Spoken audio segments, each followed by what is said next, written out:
Hello, my friends. Today we are going to read a very exciting fairy tale. It's the story of the Princess and the Pea, and it's told to us by the Pea. So this is The Very Smart Pea and the Princess to Be by Minnie Gray.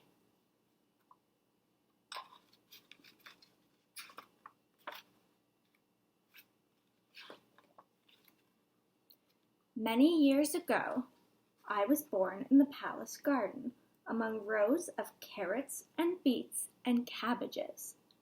I nestled snugly in a velvety pod with my brothers and sisters. I felt a tingle.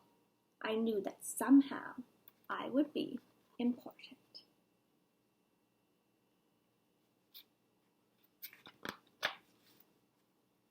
The time came for us to go to the palace kitchen.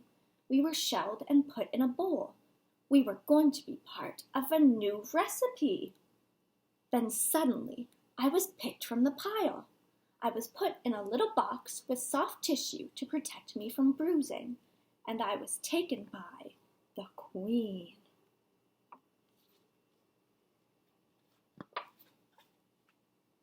At this point in my story, I'm going to have to give you some background information.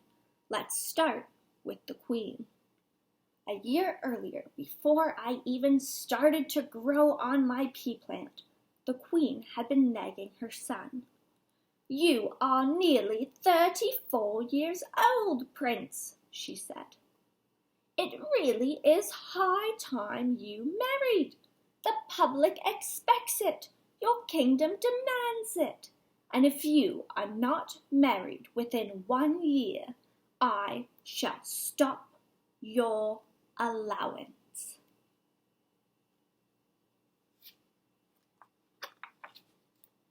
The prince got quite a large allowance, and he really didn't want it to be taken away. "I'll start looking for a bride immediately, mother," he answered, and the search began.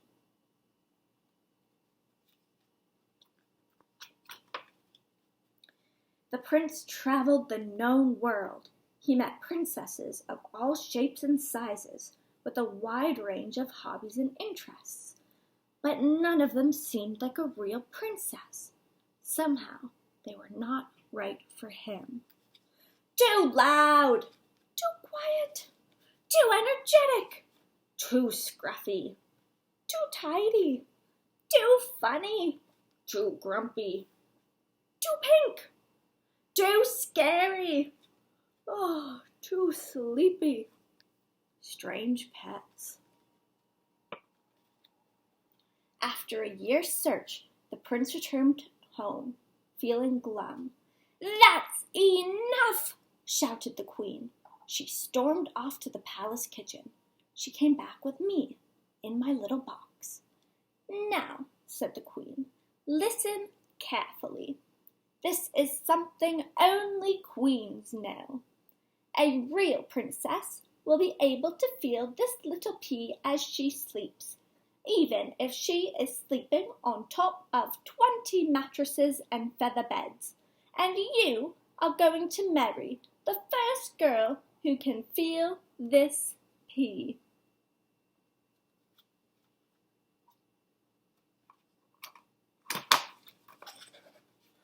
Months passed. I spent most nights in the darkness under a pile of 20 mattresses and feather beds and a princess.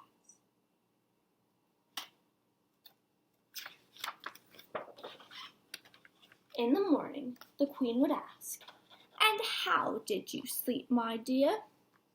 The princesses had been properly brought up. They always answered politely, "Like a log, thank you, ma'am," or "Like a baby, thank you, ma'am."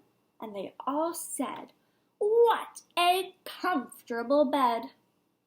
They were, as I said, all very polite princesses. The prince will never find his princess at this rate, I thought to myself. I must help somehow.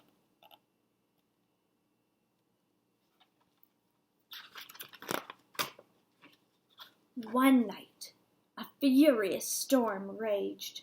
Rain, lashed at the palace. Thunderclaps shook the walls. Lightning flashed through the window panes. There was a little knock at the palace door. A small, wet person stood on the doormat.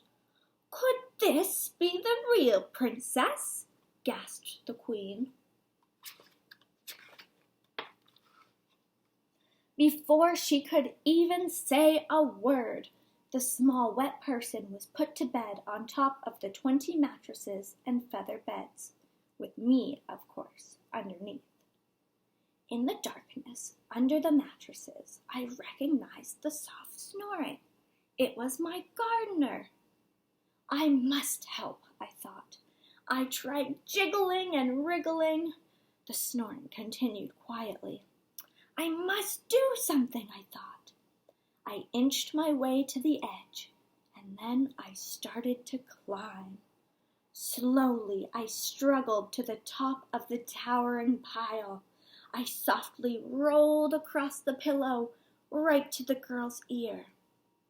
"There is something large and uncomfortable in the bed under you," I whispered. And while she slept, I told her about the large, round, uncomfortable thing for 3 hours. In the morning, the queen asked the girl how she had slept. "Oh, it was awful," she sighed.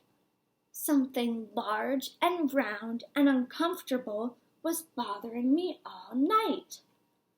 The queen was delighted to hear this.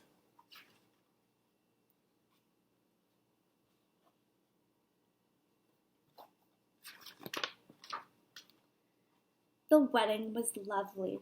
The queen was interested to meet the new princess's parents, and I'm sure they will all live together happily ever after.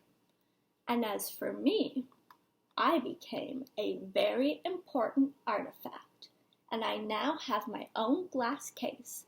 I am on display. And if you visit the right museum and look in the right place, you may chance to see me.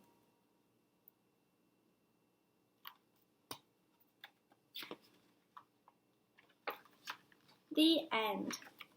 Thank you so much for joining me today as we read The Very Smart Pea and the Princess to Be by Minnie Gray.